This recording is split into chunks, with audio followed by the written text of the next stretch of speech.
Avec nous ce matin, le directeur général de la construction et de l'habitat, Amadou Thiam. Merci d'avoir accepté notre invitation. On a voulu, évidemment, après le dernier conseil présidentiel sur le logement, on a voulu encore une fois s'arrêter sur le projet des 100 000 logements, le respect des normes de construction, la cherté des matériaux de construction et faire un peu le point avec vous. René, question? La première question, Monsieur Thiam, que j'avais envie de vous poser, c'est pour qui ces logements seront construits? Pour qui ces logements seront construits? Quels sont les Sénégalais éligibles à ce projet des 100 000 logements? Certainement nous les premiers. Hein? Moi aussi. et moi donc. Merci pour cette première question. Oui.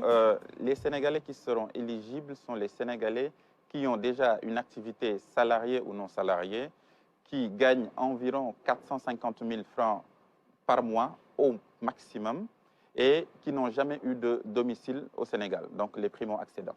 D'accord. 450 000, c'est le plafond. Si vous êtes au-dessus, voilà. vous n'êtes pas éligible. On n'est pas éligible au programme des 100 000 logements tel que conçu, mais on pourra être aussi accompagné par le ministère. Parce que le ministère n'est pas seulement le ministère, on va dire, du logement social, c'est le ministère du logement dans sa globalité. Donc, on pourra vous orienter vers d'autres types de programmes et de produits. Mais des logements à quel prix? Est-ce à la portée vraiment de ces Sénégalais? Voilà.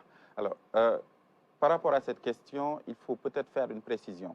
Le président nous a donné une instruction ferme de rendre ce logement-là accessible à une frange de la population qui s'active depuis un certain temps et qui a droit aussi à cette forme de dignité-là. Donc, le président a dit, quand on regarde la structure des prix d'un logement, il a dit, la première chose, c'est le foncier. Le foncier, il nous coûte, entre le foncier et l'aménagement, c'est entre 2 millions de foncier et 1,5 million d'aménagement. Il a dit, ces 3,5 millions, je les donne aux Sénégalais. Donc, la terre sera offerte gratuitement aux Sénégalais. Donc, ça, c'est la première chose. Donc, déjà, on récupère un pactole de 3,5 millions. Tout à fait. Ensuite, l'autre chose, l'État, étant donné que sur toute activité, l'État perçoit des taxes, le président a dit aussi, pour pouvoir encore rendre le logement moins cher, ces taxes-là, nous allons renoncer à ces taxes. Ce qui fait encore un gap de 3,5 millions que l'on enlève de ce logement-là qu'on pourrait donner demain à un Sénégalais. Ce qui fait que le logement 2 chambres salon classique que les promoteurs vendent à 18 millions, avec ce système-là, avec ces renonciations et cet effort de l'État, ça revient à entre 10 et 12 millions, 11 millions environ.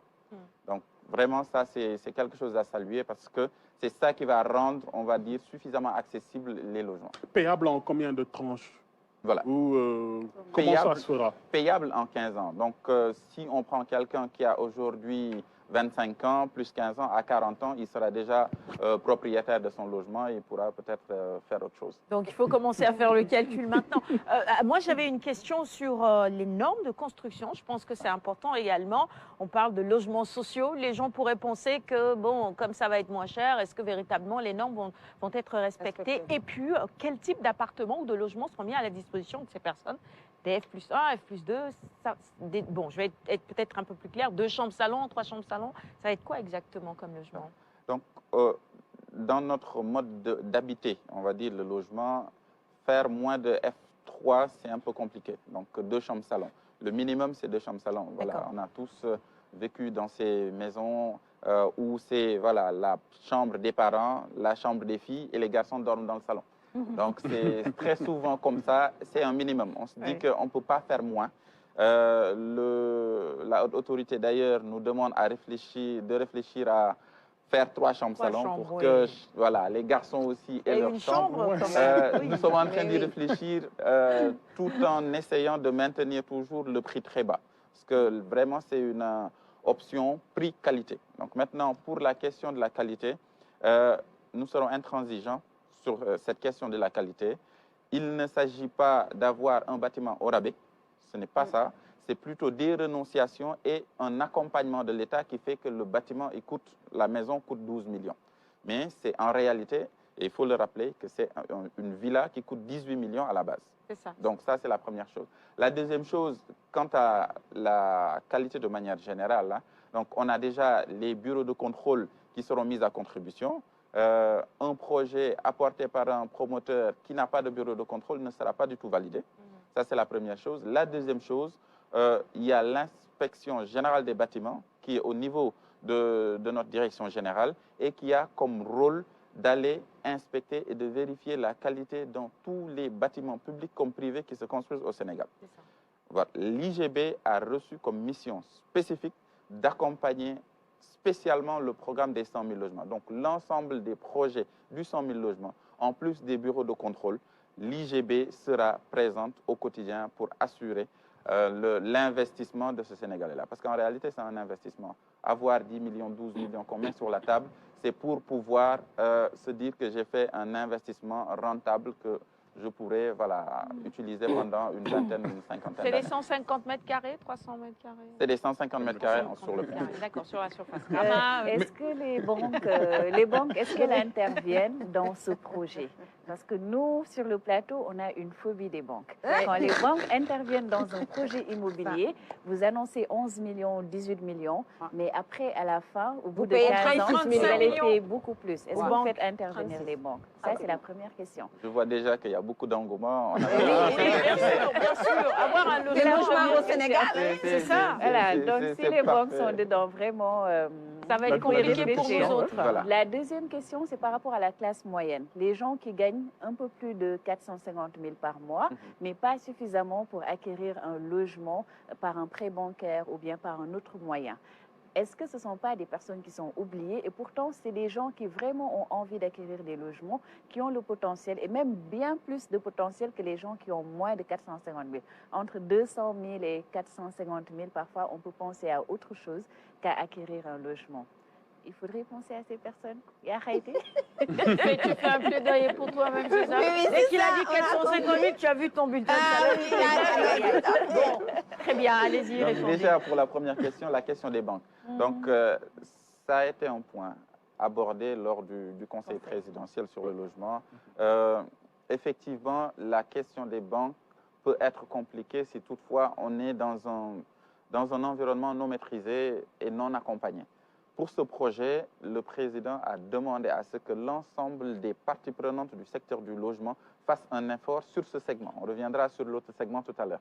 Mais sur ce segment, nous allons travailler avec l'ensemble des banques pour avoir des règles d'intervention unifiées. Donc, on ne va pas aller, je ne vais pas faire de la publicité, aller à la BHS où les taux, on sait que sont très bas, les règles sont assez avantageuses parce qu'ils sont spécialisés dans le logement.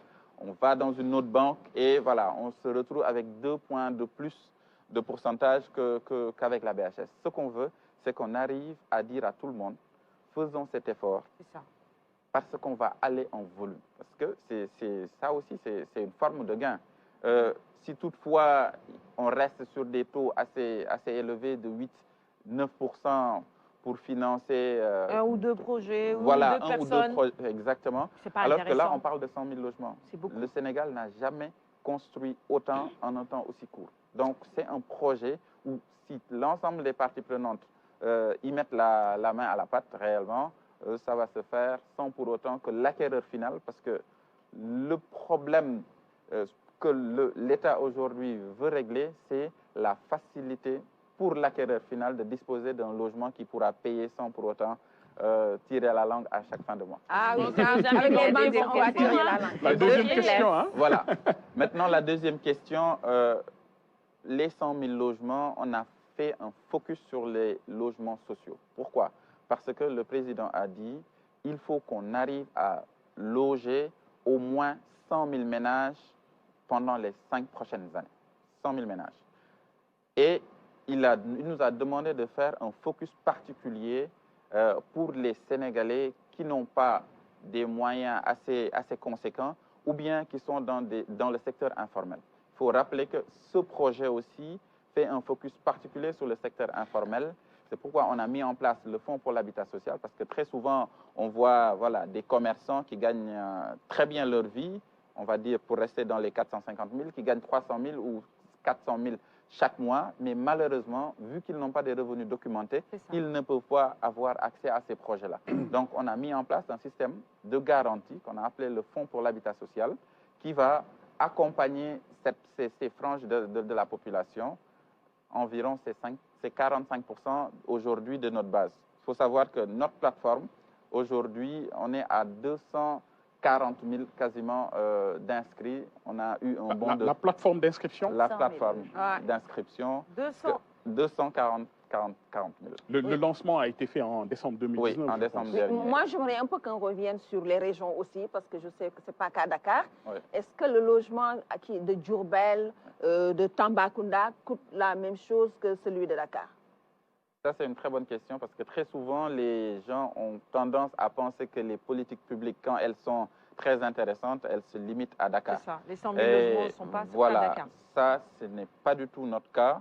Et nous avons une intervention territoriale. Hein. Donc, on a des projets actuellement sur Saint-Louis, sur Kébémer, sur Kaolack, sur Kédougou, Bakel, Kolda, et nous allons aller sur l'ensemble des 14 régions. Là, pour l'instant, la première phase, on est sur 9 promoteurs publics et privés. Donc, il y a les deux promoteurs publics classiques, SNHLM et SICAP, et 7 promoteurs privés. On est sur 9 régions et les prix seront quasiment les mêmes. Il y aura un petit coefficient d'éloignement, mais ça va être absorbable.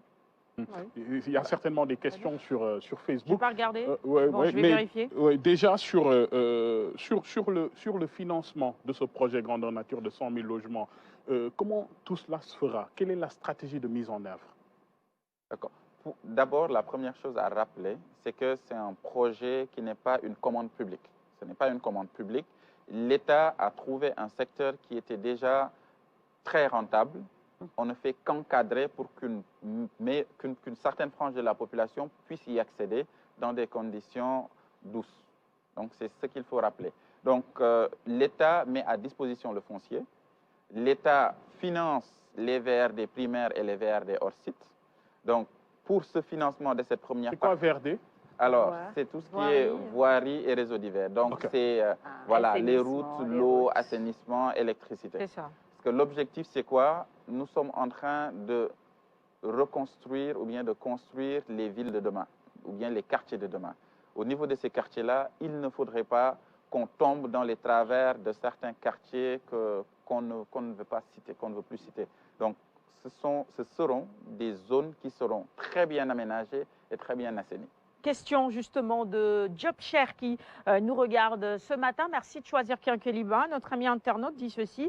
J'aimerais savoir quelles sont les garanties que l'État va prendre pour éviter la malfaçon ou les malfaçons courantes dans les grands projets immobiliers. Est-ce qu'il y a des offres de terrain nus, viabilisées avec voirie publique? Ça rejoint un peu la question de René, non? Voilà. Donc, par rapport à ces questions, on y est revenu tout à l'heure. On a mis déjà 2 choses.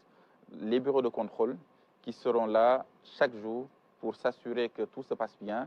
Nous avons renforcé ce dispositif-là, vu que c'est un projet prioritaire, avec l'IGB, l'Inspection Générale des Bâtiments, qui, eux aussi, vont faire des descentes sur le terrain.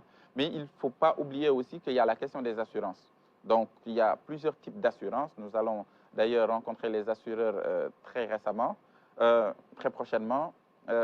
Les assurances à 2 niveaux. Il y a des assurances, je ne veux pas entrer dans les termes techniques, qui permettent d'intervenir dès qu'il y a des malfaçons. Donc, ça va d'une année, donc une assurance très simple, à l'assurance décennale. Donc, les 10 années qui suivent, il y a un certain nombre de malfaçons. Dès que ça apparaît, immédiatement, l'assurance peut être activée pour que ce qui doit être fait soit fait. Très bien, très bien. D'autres questions dans la deuxième partie? Pour Dakar. Je n'ai pas encore répondu à sa question, mais La deuxième question. je n'ai pas eu le temps. Allez-y très rapidement, je vous laisse encore 1 minute. Voilà, donc par rapport, on va dire, à la classe moyenne, 70% seulement des 100 000 logements sont réservés, 50% à la classe sociale, donc 10 à 15 millions, 10 à 12 millions, 20% c'est uniquement pour la diaspora, parce que le président a beaucoup insisté sur la diaspora. Et voilà, on connaît les raisons de cela. 20% donc pour la diaspora, donc c'est des logements économiques qui sont entre 15 et 20 millions. Et nous avons 30% des assiettes, des produits qui seront des produits qui seront moins standing, voire au standing. Donc, juste pour dire que sur les 100 000 logements, les 30 000 seront pour les personnes, moyenne. voilà, les Sénégalais de la moyenne et de la... Pas pour les Sénégalais de Kinkeliba, en tout cas. Non, mais attends, il y a Ramatoulaye qui a fait le tour de la question rapidement, là. Bon, est-ce qu'il y Pour a elle- des logements quand même qu'on peut espérer avoir dans le département de Dakar? Oui, sur Dakar, en fait, actuellement, quand on a analysé la demande, hein, donc Ouais. les 240 000 maintenant, il faut savoir qu'entre le Conseil présidentiel et aujourd'hui, on a reçu 4 000 demandes supplémentaires. Donc, juste pour dire que le fait que le président ait réaffirmé sa volonté ferme de réaliser Ouais. le projet a regalvanisé, on va C'est dire, ça. les Sénégalais. Et ils se sont dit, ah, attention, donc cette affaire-là, c'est du sérieux, je vais m'y mettre avant que ça ne soit trop tard. On s'est rendu compte que la moitié de cette demande-là est dans le triangle Dakar-Thiès-Bourg.